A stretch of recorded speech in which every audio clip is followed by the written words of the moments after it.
Swastiastu. Assalamualaikum warahmatullahi wabarakatuh. Shalom, namo buddhaya, salam sejahtera bagi kita semua dan salam harmoni. Perkenalkan, nama saya Niputu Gita Suci Maharani dengan NIM 2311011005 yang di sini saya akan mempraktekkan konseling kognitif dengan setting layanan bimbingan kelompok. Selamat pagi anak-anak. Pagi, Bu. Baik, bagaimana kabarnya hari ini? Baik. Baik, sesuai dengan sebelum-sebelumnya, untuk yang bertugas memimpin doa dipersilakan. Saya Ibu. Baik, doa akan saya pimpin. Marilah kita mulai dengan mengatur nafas, menarik nafas dalam-dalam, dan memusatkan hati serta pikiran kita pada saat ini. Ya Tuhan yang Maha Esa, kami bersyukur atas kesempatan yang Kau berikan kepada kami untuk berkumpul hari ini dalam suasana belajar dan berbagi ilmu. Terima kasih atas nikmat kesehatan, akal, dan semangat yang Engkau limpahkan, sehingga kami dapat hadir di sini dengan penuh harapan.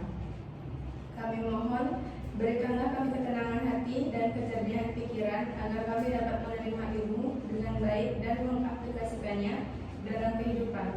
Bimbinglah kami agar selalu rendah hati dalam belajar, sabar dalam menghadapi kesulitan, dan gigih dalam mengejar cita-cita.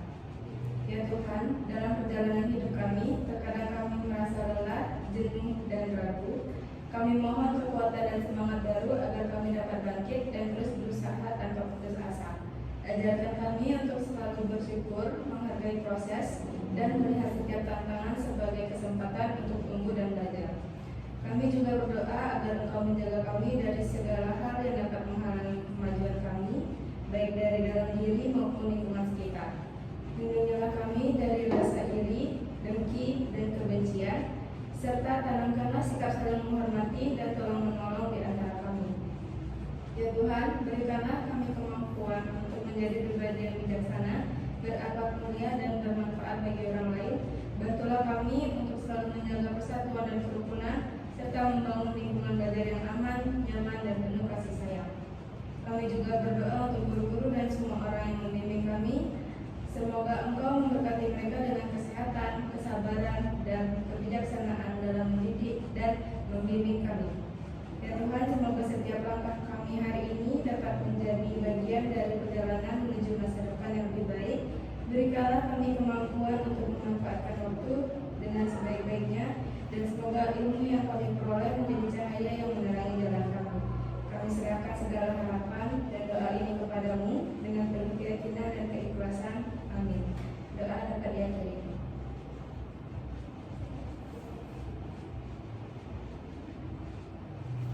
Baik, untuk memulai sesi pembelajaran kita hari ini, setelah melakukan doa, mari kita memulai dengan salam terlebih dahulu. Om Swastiastu. Assalamualaikum warahmatullahi wabarakatuh. Shalom, namo buddhaya, salam sejahtera bagi kita semua, dan salam harmoni. Baik, sebelumnya terima kasih kepada Ari karena sudah memimpin sesi doa pada pertemuan kita hari ini. Dan sebelum kita masuk ke inti pembelajaran kita, izinkan Ibu untuk mengabsen terlebih dahulu. Untuk Nimade Ayusari Puspadana, Hadir. Nikomang Ari Amreni, Hadir Ibu. Ika Dwi Artaputra, Hadir, Bu. Muradananjaya. Hadir, Ibu. Baik, terima kasih karena kalian sudah bisa hadir dengan lengkap pada pertemuan kita hari ini. Karena di sini kita akan membahas topik yang sangat menarik dan bahkan sering kita temukan pada kehidupan sehari-hari. Nah, jadi sebelum itu izinkan Ibu untuk bertanya kepada kalian bagaimana keadaannya atau perasaannya hari ini. Apakah sedang dalam suasana yang sedih, senang, ataupun sedang cemas karena sekarang kan kalian tengah memasuki ulangan tengah semester. Jadi apa yang kalian rasakan saat ini sebelum kita memulai sesi pembelajaran kita? Mungkin dari Ayu Sari bisa mengungkapkan. Baik, terima kasih atas waktunya Ibu. Kalau akhir-akhir ini kan sudah mulai memasuki minggu UAS, jadi saya sedikit merasa takut dan cemas akan UAS yang diberikan oleh dosen. Baik, terima kasih Ayu Sari sudah mau berpendapat. Dan Ibu harap di pertemuan kita yang selanjutnya lebih banyak lagi yang berani untuk mengungkapkan argumen dan pendapatnya. Nah, jadi di sini kita akan membahas topik yang sangat serius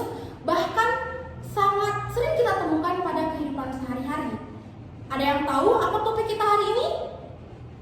Tidak, Ibu. Baik, jadi topik kita hari ini adalah bullying. Yang dimana bullying itu sering dan sangat sering kita temukan pada lingkungan sekitar kita. Apakah benar seperti itu? Benar, Benar, Ibu. Baik, jadi di sini kita akan membahas bullying yang lebih intens lagi, yaitu bullying verbal. Yang dimana sebelum kita membahas lebih jauh, mari kita cari tahu dan mari kita pahami terlebih dahulu apa yang dimaksud dengan bullying verbal. Jadi dari adik-adik sekalian, apakah ada yang mengetahui, apakah ada yang pernah mendengar tentang bullying verbal? Dan mungkin agar kita di sini sama-sama terbuka, Ibu ingin menanyakan kepada kalian satu persatu dan mengungkapkan pendapat kalian terkait apa yang dimaksud dengan bullying verbal. Jadi bisa dimulai dari Ari terlebih dahulu. Baik, terima kasih atas kesempatannya. Dari pengalaman saya, bully verbal itu merupakan bully yang dilakukan melalui kata-kata atau ucapan. Baik, terima kasih Ari atas jawabannya. Kita keep jawaban Ari terlebih dahulu. Dilanjutkan oleh Ayu Sari. Baik, terima kasih atas waktunya Ibu. Sama seperti Ari, mungkin saya sedikit menambahkan yang dimana melalui kata-kata itu berupa penggunaan bahasa yang kasar, merendahkan, menghina, atau mengintimidasi seseorang. Baik, kita keep juga jawaban dari Ayu Sari. Dilanjutkan oleh Murah Dananjaya. Oke, baik, terima kasih kesempatannya Ibu. Jadi pendapat saya juga sama seperti teman-teman tadi. Bullying verbal itu simpelnya adalah melalui ucapan yang padahal walaupun hanya melalui ucapan tidak ada tindakan fisik, tapi efeknya kepada mental dari lawan kita itu juga sangat berpengaruh. Mungkin itu dari saya. Baik, terima kasih jawabannya Murah Dananjaya. Dan dilanjutkan oleh Kadek Dwi Arta Putra.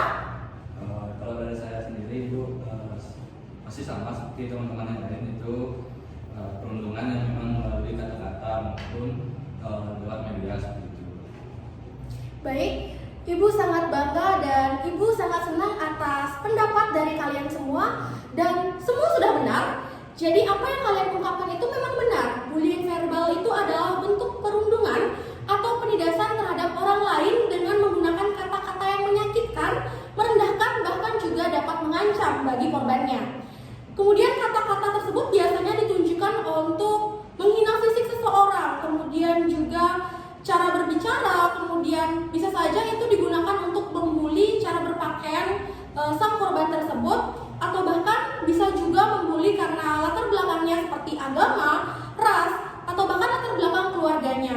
Nah, jadi di sini bullying verbal itu bisa berupa mengejek atau memberi julukan negatif, seperti misalnya ada korban yang dikatakan, kamu gendut. Nah, itu termasuk bullying verbal. Kemudian juga kata-kata bodoh, kampungan, itu juga termasuk ke dalam bullying verbal. Kemudian di sini juga menyindir dan merendahkan secara terus-menerus, itu juga termasuk ke dalam bullying verbal. Karena di situ korban akan merasa direndahkan, bahkan sang korban itu nantinya akan tidak percaya diri pada saat sang pelaku itu mengungkapkan kata-kata seperti itu. Kemudian juga berbicara dengan nada kasar, itu jatuhnya itu menghina. Kemudian itu juga sudah termasuk ke bullying verbal atau perundungan verbal. Nah, jadi di sini mungkin kata-kata ini terasa candaan bagi kita, atau bahkan tanpa kita sadari kita pernah melakukan hal tersebut. Nah, jadi di sini gunanya pada sesi pembelajaran hari ini kita mengidentifikasi apakah kita pernah melakukan hal tersebut dan apa dampaknya bagi korban dan bagaimana cara kita menangani situasi tersebut. Jadi di sini juga bullying verbal sering terjadi antara siswa dan sering dianggap tidak berbahaya karena seorang pelaku yang menggunakan bullying verbal atau melantunkan perundungan verbal ini merasa bahwa fine-fine saja selagi korban tidak merasa kesakitan. Karena sang pelaku itu merasa, saya tidak memukul, saya hanya mengungkapkan kata-kata. Nah, jadi di situ merasa bahwa itu tidak berbahaya bagi sang korban. Padahal faktanya di sini sangat berpengaruh bagi korban, yang dimana itu dapat menimbulkan luka batin bagi korban, atau bahkan hal paling fatal itu sang korban bisa saja depresi atau bahkan tidak memiliki keinginan untuk hidup di dunia. Banyak yang kita lihat kasus-kasus terbaru dan mungkin yang lagi booming saat ini, kasus bunuh diri. Nah, itu juga salah satu verbal. Kemudian apa saja sih dampak dari bullying verbal selain yang saya jelaskan barusan? Apakah ada yang ingin berpendapat untuk Ayu Sari? Baik, kalau dari saya sendiri itu dampaknya itu ke mental saya sendiri ya, karena pernah satu pengalaman itu dari keluarga sendiri itu mengatakan saya yang tidak secara fisik, jadi saya masih mengingatnya sampai sekarang. Jadi dari yang sudah dikatakan itu menjadi trauma yang mendalam bagi diri saya sendiri. Baik, terima kasih Ayu Sari sudah berani mengungkapkan argumennya terkait dampak bullying verbal bagi sang korban. Jadi sangat benar yang sudah diucapkan oleh Ayu Sari.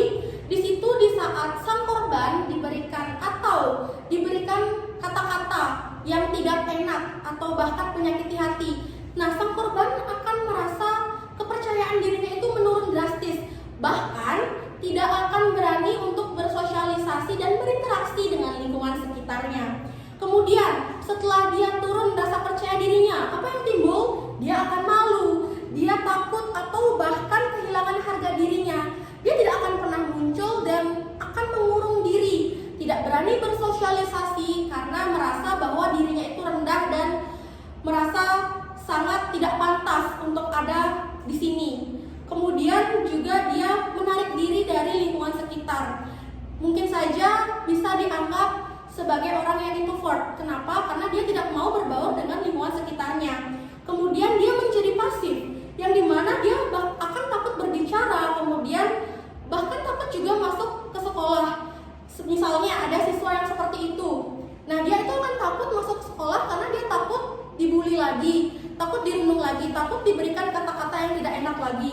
Dan di sini juga seperti yang saya jelaskan sebelumnya, dalam beberapa kasus korban akan mengalami stres dan bahkan dia akan merasa depresi atau bahkan kehilangan semangat hidup untuk ada di dunia ini. Jadi sebelum kita lanjut ke materi inti kita, saya ingin kalian menjawab dengan jujur dalam hati.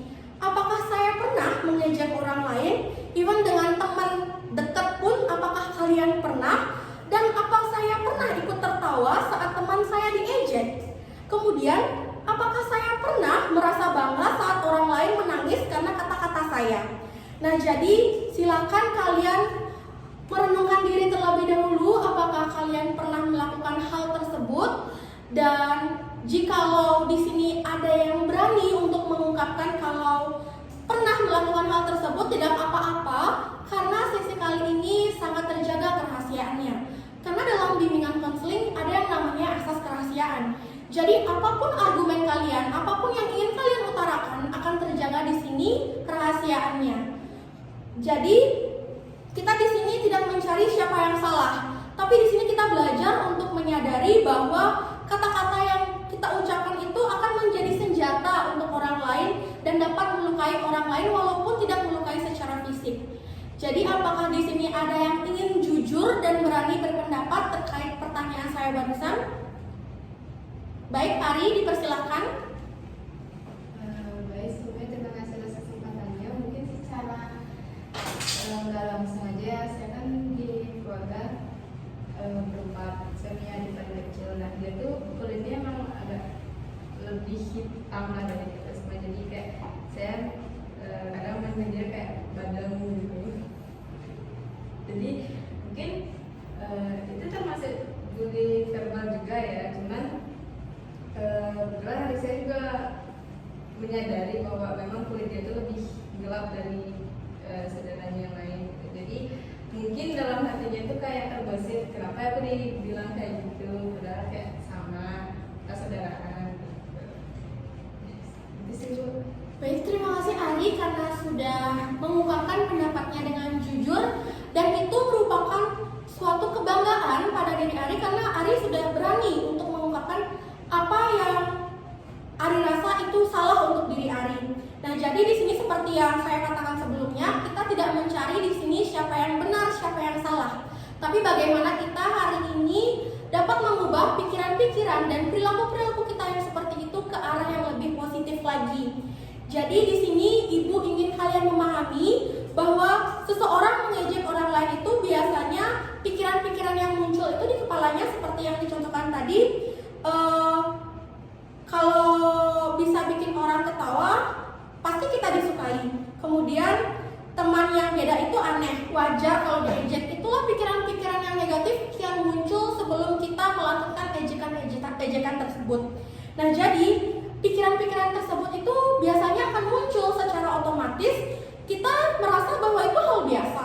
Tapi, tahukah kalian bahwa apa yang kita rasa itu biasa ternyata benar-benar berpengaruh pada korban. Pikiran-pikiran irasional kita yang kita pikirkan dan kita lakukan kepada korban itu sangat melukai korban. Jadi di sini kita akan belajar bagaimana kita menangani hal tersebut dengan teknik-teknik yang ada dalam teori kognitif. Baik anak-anak, untuk menangani kasus bullying verbal yang sudah Ibu jelaskan sebelumnya itu, di sini ada suatu teknik yang dapat kita gunakan untuk dapat mengubah pikiran kita dari yang negatif menjadi ke arah yang lebih positif. Nah, kita akan menggunakan yang namanya teknik inokulasi stres. Jadi untuk adik-adik semua, apakah ada yang pernah mendengar tentang teknik inokulasi stres atau mengetahui apa sih itu tentang teknik inokulasi stres? Belum. Baik, karena belum ada yang mengetahui, tidak apa-apa. Karena hari ini Ibu baru pertama kali mengatakan dan menjelaskan kepada kalian terkait teknik inokulasi stres ini.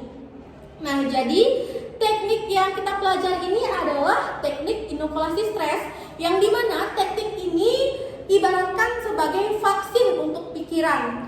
Yang dimana kalau vaksin itu kan melatih, biasanya itu vaksin untuk melatih tubuh melawan virus, benar?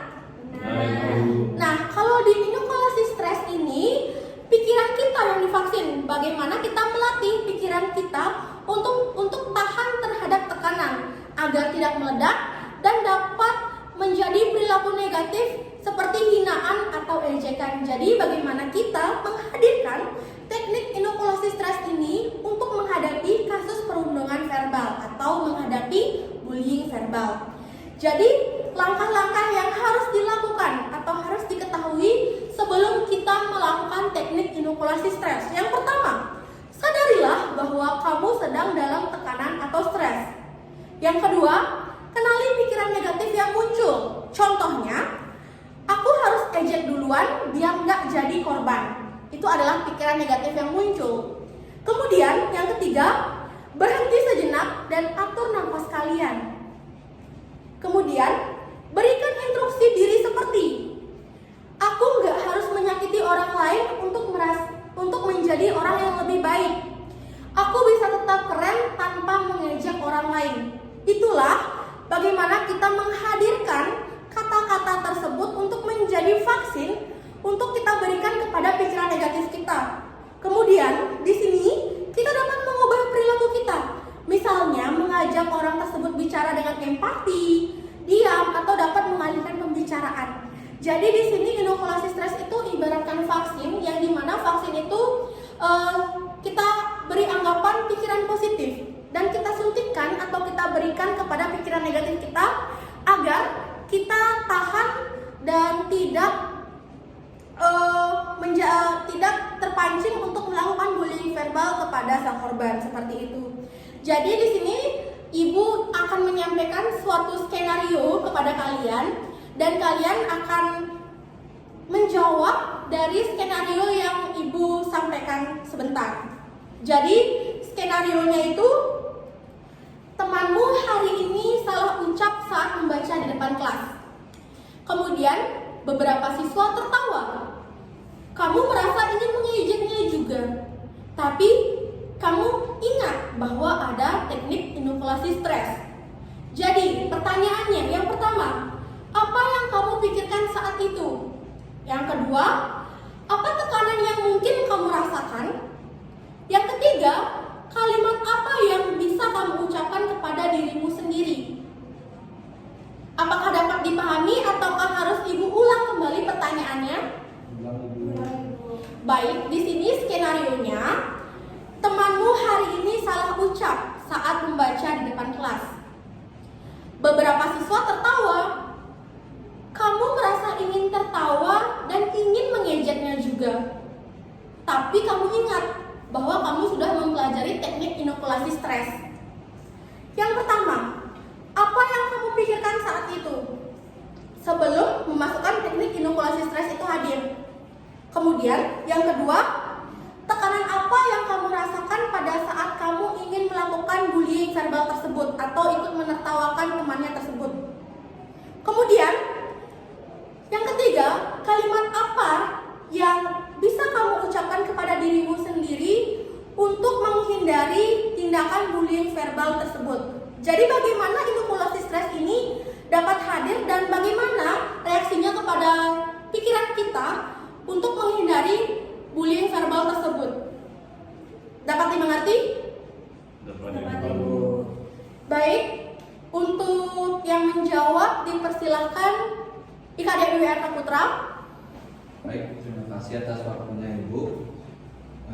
Melihat dari contoh kasus yang Ibu berikan tadi, mungkin sebelum saya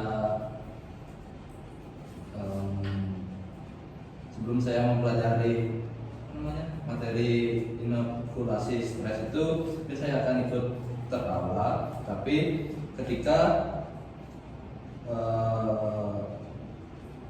dimana tekanan itu mungkin saya akan panik di saat itu juga. Tapi ketika saya sudah mempelajari inokulasi stres itu, mungkin saya berpikir seperti ketika saya di depan bagaimana seperti itu. Jadi saya berpikir untuk menstop itu juga, untuk tertawa dan melihat di mana ketika saya yang di depan ditertawakan gimana gitu ya. Baik, berikan tepuk tangan yang luar biasa kepada IKD Dwi Putra karena telah berani berpendapat. Untuk mengakhiri sesi pembelajaran kita hari ini, mari kita akhiri dengan doa dan salam penutup yang akan diwakili langsung oleh Ari Anggreni. Baik, untuk itu doa akan saya pimpin. Marilah kita hening sejenak, menarik nafas dalam-dalam dan memusatkan hati serta pikiran kita. Mari kita tutup pertemuan hari ini dengan mengucapkan rasa syukur atas kesempatan belajar yang telah kita jalani bersama. Semoga suasana belajar dan bekerja kita selalu dipenuhi rasa hormat dan pengertian. Doa dapat dihadiri. Untuk itu pertemuan hari ini saya tutup dengan salam. Om Santi Santi Santi Om. Wassalamualaikum warahmatullahi